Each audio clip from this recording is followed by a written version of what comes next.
जय हिंद। आज के इस क्लास में हम भारतीय संविधान के अनुच्छेद के बारे में पढ़ेंगे, जो कि भारतीय संविधान में कुल कितने अनुच्छेद हैं और उन अनुच्छेदों में क्या लिखा हुआ है। जैसे अनुच्छेद फर्स्ट में क्या लिखा है, अनुच्छेद सेकंड में क्या लिखा है, अनुच्छेद थर्ड में क्या लिखा है। इस तरह से टोटली जो है भारतीय संविधान में कुल कितने अनुच्छेद हैं और उन अनुच्छेदों में क्या लिखा है, इसके बारे में हम पढ़ेंगे। आप जानते हैं कि हमारा संविधान जो है 2 वर्ष 11 महीने 18 दिन में बनकर तैयार हुआ, और जब बनकर तैयार हुआ था तो उस समय हमारे संविधान में 395 अनुच्छेद, लेकिन अब क्या है कि वर्तमान में अनुच्छेदों की संख्या घट बढ़ सकती है, इसलिए हम टोटल 378 अनुच्छेद तक करवाएंगे, 1 से लेकर के 378 अनुच्छेद तक। तो जो कि आपके लिए बहुत ही मोस्ट इम्पॉर्टेंट है। चाहे आप सी-टेट की तैयारी करते हो, यूपी टेट की तैयारी करते हो, या फिर किसी भी टेट या अन्य प्रतियोगी परीक्षा की तैयारी करते हो, ये सभी के लिए मोस्ट इम्पॉर्टेंट होने वाला है। इसलिए चैनल पर जो है जुड़ जाइए और चैनल को सब्सक्राइब कर दीजिए, साथ में बेल आइकन भी दबा दीजिएगा। वीडियो को स्किप मत करिएगा, ये कि बहुत ही मोस्ट इम्पॉर्टेंट टॉपिक है। देखिए, पहला जो अनुच्छेद है उस अनुच्छेद का नाम अनुच्छेद 1 क्या है। अनुच्छेद 1, इसमें जो है संघ का नाम और राज्य क्षेत्र के बारे में कहा गया है। अनुच्छेद 2 में है नए राज्यों का प्रवेश व स्थापना की बात कही है। अनुच्छेद 3 में राज्य का निर्माण तथा सीमाओं या नामों में परिवर्तन। अनुच्छेद 4 में है पहली अनुसूची व चौथी अनुसूची के संशोधन तथा 2 और 3 के अधीन बनाई गई विधियां। अनुच्छेद 5 में है संविधान के प्रारंभ पर नागरिकता। अनुच्छेद 6 में है भारत आने वाले व्यक्तियों को नागरिकता। अनुच्छेद 7 में है पाकिस्तान जाने वाले को नागरिकता। अनुच्छेद 8 में है भारत के बाहर रहने वाले व्यक्तियों को नागरिकता। अनुच्छेद 9 में है विदेशी राज्य की नागरिकता लेने पर नागरिकता का ना होना। अनुच्छेद 10 में है नागरिकता के अधिकारों का बना रहना। अनुच्छेद 11 में है संसद द्वारा नागरिकता के लिए कानून का विनिमय, अदला बदली जिसको बोलते हैं। अनुच्छेद 12 में है राज्य की परिभाषा। अनुच्छेद 13 में है मूल अधिकारों को असंगत या अल्पीकरण करने वाली विधियां।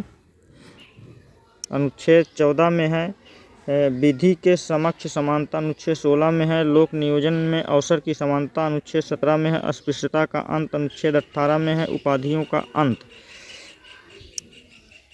अनुच्छेद 19 में है वाक की स्वतंत्रता और अनुच्छेद 20 में है अपराधियों के दोष सिद्ध के संबंध में संरक्षण। अनुच्छेद 21 में प्राण और दैहिक स्वतंत्रता। अनुच्छेद 21 का में देखिए 21 और 21 का 2 है, तो 6 से 14 वर्ष के बच्चों को शिक्षा का अधिकार, राइट टू एजुकेशन। अनुच्छेद 22 में है कुछ दशाओं में गिरफ्तारी से संरक्षण। अनुच्छेद 23 में है मानव के दुर्व्यवहार और बाल श्रम।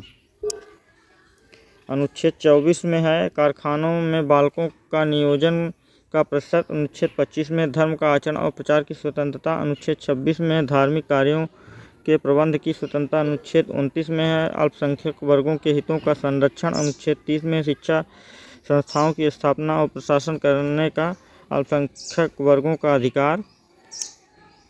अनुच्छेद 32 में है अधिकारों को परिवर्तित करने के लिए उपचार। अनुच्छेद 36 में है परिभाषा। अनुच्छेद 40 में है ग्राम पंचायतों का गठन। अनुच्छेद 48 में कृषि और पशुपालन। अनुच्छेद 48 का में है पर्यावरण, वन तथा वन्य जीवों की रक्षा। अनुच्छेद 49 में है राष्ट्रीय स्मारक स्थानों और वस्तुओं का संरक्षण।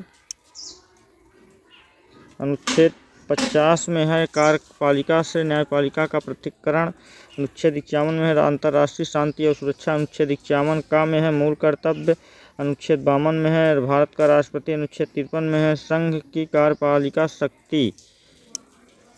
अनुच्छेद 54 में है राष्ट्रपति का निर्वाचन। अनुच्छेद 55 में है राष्ट्रपति के निर्वाचन की रीति। अनुच्छेद 56 में राष्ट्रपति की पदावधि। अनुच्छेद 57 में है पुनर्निर्वाचन के लिए पात्रता। अनुच्छेद 58 में है राष्ट्रपति निर्वाचित होने के लिए अर्हता। अनुच्छेद 59 में है राष्ट्रपति पद के लिए शर्तें।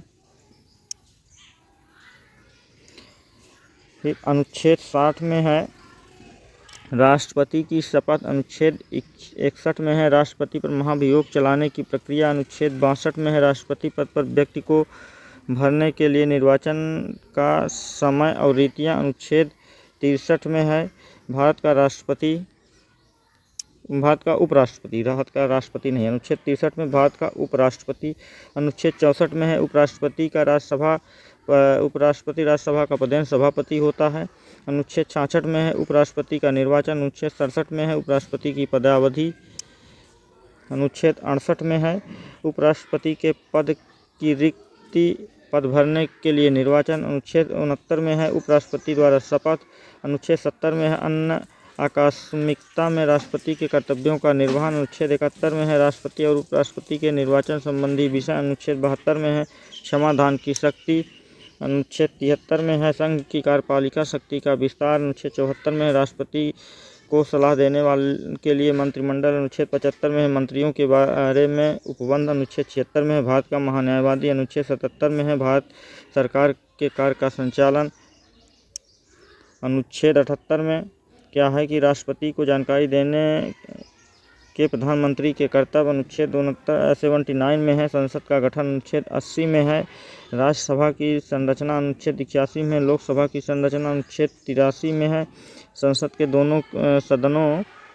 के सदनों की अवधि। अनुच्छेद 84 में है संसद के सदस्यों के लिए अर्हता।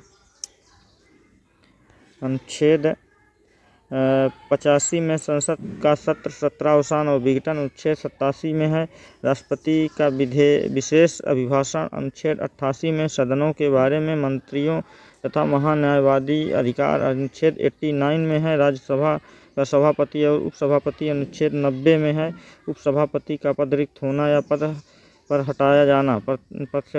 अनुच्छेद 91 में है सभापति के कर्तव्यों का पालन और शक्ति। अनुच्छेद 92 में क्या है सभापति या उपसभापति को पद से हटाने का संकल्प विचाराधीन हो तब उसका पीठासीन न हो। अनुच्छेद 93 में है लोकसभा का अध्यक्ष और उपाध्यक्ष। अनुच्छेद 94 में है अध्यक्ष और उपाध्यक्ष का पद रिक्त होना। अनुच्छेद 95 में है अध्यक्ष के कर्तव्य एवं शक्तियाँ। अनुच्छेद 96 में है अध्यक्ष उपाध्यक्ष को पद से हटाने का संकल्प हो तब उसका पीठासीन न होना। फिर अनुच्छेद 97 में है सभापति उपसभापति तथा अध्यक्ष उपाध्यक्ष के वेतन और भत्ते। अनुच्छेद 98 में है संसद का सचिवालय। अनुच्छेद 99 में है सदस्य द्वारा शपथ या प्रतिज्ञान। अनुच्छेद 100 में है 100 संसाधनों में मतदान रिक्तियों के होते हुए भी सदनों के कार्य करने की शक्ति और गणपूर्ति। अनुच्छेद 108 बीच का गायब है कहीं, अभी मिलेगा तो बताएंगे। अनुच्छेद 108 में है कुछ दशाओं में दोनों सदनों की संयुक्त बैठक। चूँकि बीच का इसलिए बता रहे हैं गायब है क्योंकि PDF में शायद टाइप में कुछ मिस्टेकिंग हो गई है। क्या कारण है इसको मैं एक वीडियो अलग से बना करके बता दूंगा। फिर अनुच्छेद 108 में है कुछ दशाओं में दोनों सदनों की संयुक्त बैठक। अनुच्छेद 110 में है धन विधेयक की परिभाषा। अनुच्छेद 111 में है विधेयकों पर अनुमति। अनुच्छेद 112 में है वार्षिक वित्तीय विवरण। अनुच्छेद 118 में है प्रक्रिया के नियम। अनुच्छेद 120 में है संसद में प्रयोग की जाने वाली भाषा। अनुच्छेद 123 में है संसद विभ्रांति काल में राष्ट्रपति की अध्यादेश शक्ति। अनुच्छेद 124 की बात करें तो अनुच्छेद 124 में उच्चतम न्यायालय की स्थापना और गठन की बात कही गई है। अनुच्छेद 125 में जो है न्यायाधीशों के वेतन के बारे में लिखा गया है। अनुच्छेद 126 में मुख्य न्यायमूर्ति की नियुक्ति। अनुच्छेद 127 में कहा गया है तदर्थ न्यायमूर्तियों की नियुक्ति। अनुच्छेद 128 में कहा गया है लिखा गया है कि सेवानिवृत्त न्यायाधीशों की उपस्थिति। अनुच्छेद 129 में कहा गया है कि उच्चतम न्यायालय का अभिलेख न्यायालय होना। अनुच्छेद 130 में कहा गया है उच्चतम न्यायालय का स्थान। अनुच्छेद 131 में लिखा गया है कि उच्चतम न्यायालय की आरंभिक अधिकारिता। अनुच्छेद 137 में लिखा गया है कि निर्णय एवं आदेश का पुनर्विलोकन। अनुच्छेद 143 में कहा गया है कि उच्चतम न्यायालय से परामर्श करने की राष्ट्रपति की शक्ति। अनुच्छेद 144 में लिखा गया है कि सिविल एवं न्यायिक पदाधिकारियों द्वारा उच्चतम न्यायालय की सहायता। अनुच्छेद 148 में भारत का नियंत्रक महालेखा परीक्षक। अनुच्छेद 149 नियंत्रक महालेखा परीक्षक के कर्तव्य शक्तियाँ। अनुच्छेद 150 में लिखा गया है संघ के राज्यों के लेखन का प्रारूप। अनुच्छेद 153 में लिखा गया है राज्यों के राज्यपाल। अनुच्छेद 154 में लिखा गया है राज्य की कार्यपालिका शक्ति। अनुच्छेद 155 में लिखा गया है राज्यपाल की नियुक्ति। तो ये अनुच्छेद हैं जिसमें किस अनुच्छेद में क्या लिखा है वो सारा बता रहा है। फिर अनुच्छेद 156 है राज्यपाल की पदावधि। अनुच्छेद 157 में कहा गया है कि राज्यपाल नियुक्ति होने की अर्हताएं क्या योग्यताएं होंगी। अनुच्छेद 158 में कहा गया है कि राज्यपाल के पद के लिए क्या क्या शर्तें हैं। अनुच्छेद 159 में बताया गया है कि राज्यपाल द्वारा शपथ या प्रतिज्ञान। अनुच्छेद 163 में लिखा गया है राज्यपाल को सलाह देने के लिए मंत्रिपरिषद। अनुच्छेद 164 में कहा गया है कि मंत्रियों के बारे में अन्य उपबंध।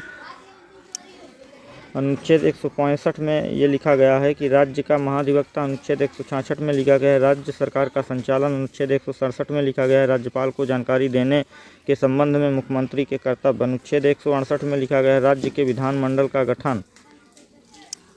अनुच्छेद 170 में लिखा गया है विधानसभाओं की संरचना। अनुच्छेद 171 में लिखा गया है संविधान विधान परिषद की संरचना। अनुच्छेद को आर्टिकल्स भी बोलते हैं। अनुच्छेद 176 में लिखा गया है राज्यपाल का विशेष अभिभाषण। अनुच्छेद 177 में लिखा गया है दोनों सदनों के बारे में मंत्रियों और महाधिवक्ता के अधिकार। अनुच्छेद 178 में विधानसभा का अध्यक्ष और उपाध्यक्ष के बारे में। आर्टिकल 179 में लिखा गया है कि अध्यक्ष और उपाध्यक्ष का पद रिक्त होने या पद से हटाया जाना। अनुच्छेद 180 में लिखा गया है 180 में अध्यक्ष के पद के कार्य व शक्ति। अनुच्छेद 181 आर्टिकल 181 में लिखा गया है अध्यक्ष उपाध्यक्ष को पद से हटाने का कोई संकल्प पारित होने पर उसका पीठासीन न होना।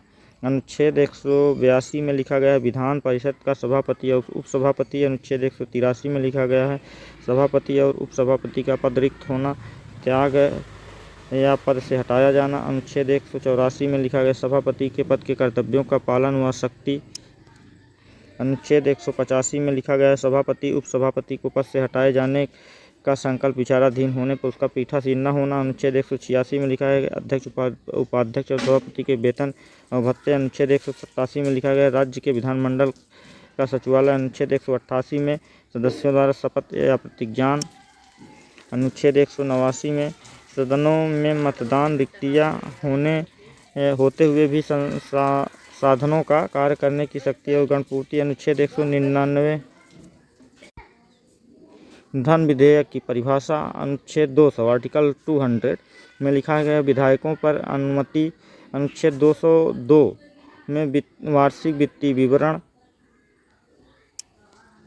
अनुच्छेद 213 जो छूटे हैं उनको बताएंगे क्यों छूटे हैं, क्या कारण है। अब विधानमंडल में अध्यादेश सत्यापित करने के राज्यपाल की शक्ति। अनुच्छेद 214 राज्यों के लिए उच्च न्यायालय। अनुच्छेद 215 उच्च न्यायालयों का अभिलेख न्यायालय होना। अनुच्छेद 216 उच्च न्यायालयों का गठन। अनुच्छेद 217 में कहा बात जो कही गई है कि उच्च न्यायालय न्यायाधीश की नियुक्ति पद्धति शर्तें। अनुच्छेद 121 न्यायाधीशों का वेतन। अनुच्छेद 122 एक न्यायालय से दूसरे न्यायालय में न्यायाधीशों का ट्रांसफर या अंतरण।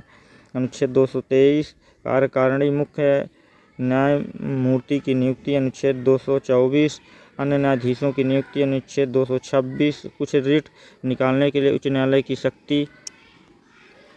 अनुच्छेद 231 दो या अधिक राज्यों के लिए एक ही उच्च न्यायालय की स्थापना। अनुच्छेद 233 जिला न्यायाधीशों की नियुक्ति। अनुच्छेद 241 राज्य क्षेत्र के लिए उच्च न्यायालय। अनुच्छेद 243 पंचायत नगर पालिका एवं सहकारी समितियां। अनुच्छेद 244 अनुसूचित क्षेत्र व जनजाति क्षेत्रों का प्रशासन के बारे में लिखा गया है।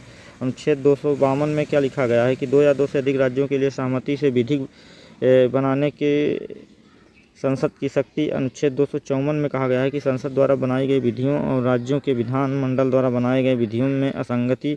अनुच्छेद 256 में कहा गया है कि राज्यों और संघ की बाध्यता। अनुच्छेद 257 में कहा गया है कुछ दशाओं में राज्यों पर संघ का नियंत्रण। अनुच्छेद 262 में ये बात कही गई है कि अंतर्राज्यिक नदियां या नदी दोनों के जल संबंधी विवादों का निर्णय। अनुच्छेद 263 में कहा गया है कि अंतर्राज्यीय विकास परिषद का गठन। अनुच्छेद 266 में संचित निधि के बारे में लिखा गया है। अनुच्छेद 267 में आकस्मिक विविधता निधि के बारे में लिखा गया है। अनुच्छेद 269 में लिखा गया है कि संघ द्वारा उद्वेलित और संग्रहित किंतु राज्यों को सौंपे जाने वाले कर। फिर अनुच्छेद 270 में यह लिखा गया है कि संघ द्वारा इकट्ठे किए और संघ और राज्य के बीच वितरित किए जाने वाले कर। अनुच्छेद 280 में वित्त आयोग की बात कही गई है। अनुच्छेद 281 में वित्त आयोग की सिफारिशों के बारे में लिखा गया है। फिर अनुच्छेद 292 इसमें भारत सरकार द्वारा उधार लेने की बात कही गई है।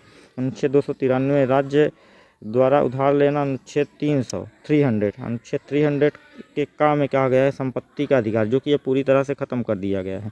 अनुच्छेद 301 में कहा गया है कि व्यापार वाणिज्य और समागम की स्वतंत्रता। अनुच्छेद 309 में लिखा गया है कि राज्य की सेवा करने वाले व्यक्तियों की भर्ती और सेवा शर्तें। अनुच्छेद 310 में कहा गया है कि संघ या राज्य की सेवा करने वाले व्यक्तियों की पदावधि कितने साल तक वो काम करेंगे। अनुच्छेद 313 में संक्रमणकालीन उपबंध। अनुच्छेद 315 में संघ राज्य के लिए लोक सेवा आयोग। अनुच्छेद 316 में सदस्यों की नियुक्ति एवं पदावधि के बारे में लिखा गया। अनुच्छेद 317 में लोक सेवा आयोग के किसी सदस्य को हटाया जाना या निलंबित किया जाना। अनुच्छेद 320 में लोक सेवा आयोग के कृत। अनुच्छेद 323 का में प्रशासनिक अधिकरण। अनुच्छेद 323 का खा में क्या लिखा गया है, तो अनुच्छेद 323 के खा में अन्य विषयों के लिए अधिकरण। अनुच्छेद 324 में निर्वाचन के अधीक्षण, निर्देशन और नियंत्रण का निर्वाचन आयोग में निहित होना। अनुच्छेद 329 निर्वाचन संबंधी मामलों में न्यायालय के हस्तक्षेप का वर्णन। फिर अनुच्छेद 330 आर्टिकल 330 में क्या लिखा गया है, तो लोकसभा में अनुसूचित जाति अनुसूचित जनजाति के लिए स्थानों का आरक्षण। अनुच्छेद 331 में कहा गया है कि लोकसभा में आंग्ल भारतीय समुदाय का प्रतिनिधित्व। अनुच्छेद 332 में लिखा गया है कि राज्य के विधानसभा में अनुसूचित जाति और अनुसूचित जनजातियों के लिए स्थानों का आरक्षण। फिर अनुच्छेद 343 में संघ की परिभाषा। अनुच्छेद 344 राजभाषा के संबंध में आयोग और संसद की समिति। अनुच्छेद 350 का में लिखा गया है कि प्राथमिक स्तर पर मातृभाषा में शिक्षा की सुविधाएं। अनुच्छेद 351 में हिंदी भाषा के विकास के लिए निर्देश। अनुच्छेद 352 में आपात की घोषणा का प्रभाव। अनुच्छेद 356 की बात करें तो अनुच्छेद 356 में राज्य में संवैधानिक तंत्र के विफल होने की दशा में उपबंध। अनुच्छेद 360 में लिखा गया है कि वित्तीय आपात के बारे में उपबंध। अनुच्छेद 368 में लिखा गया है संविधान का संशोधन करने की संसद की शक्ति और उसकी प्रक्रिया के बारे में लिखा गया है। फिर अनुच्छेद 377 की बात करें तो अनुच्छेद 377 में भारत के नियंत्रक महालेखा परीक्षक के बारे में उपबंध। अनुच्छेद 378 में क्या लिखा गया है, तो लोक सेवा आयोग के बारे में लिखा गया। जैसा कि मैंने कहा था कि मैं अनुच्छेद 1 से लेकर के 378 अनुच्छेद तक पूरा बताऊंगा, मैंने कम्प्लीटली बता दिया है। अब इस वीडियो को आप लोग 2 बार 3 बार 4 बार रिवीजन कर लीजिएगा, तो आपका यहाँ से जो भी क्वेश्चन बनेगा आपके एग्जाम में वो छूटेगा नहीं। किस अनुच्छेद में क्या लिखा गया है, ये सारी डिटेल हमने बता दिया है। साथ ही साथ हमारे चैनल की प्लेलिस्ट में आपको जो है इससे संविधान से जुड़ी एक वीडियो और बनाई गई है, वो वहाँ पर आपको मिल जाएगी, उसको भी देख लीजिएगा। तो जो लोग चैनल पे नए हैं वो लोग चैनल को सब्सक्राइब कर लेंगे, साथ में बेल आइकन भी प्रेस कर देंगे। धन्यवाद।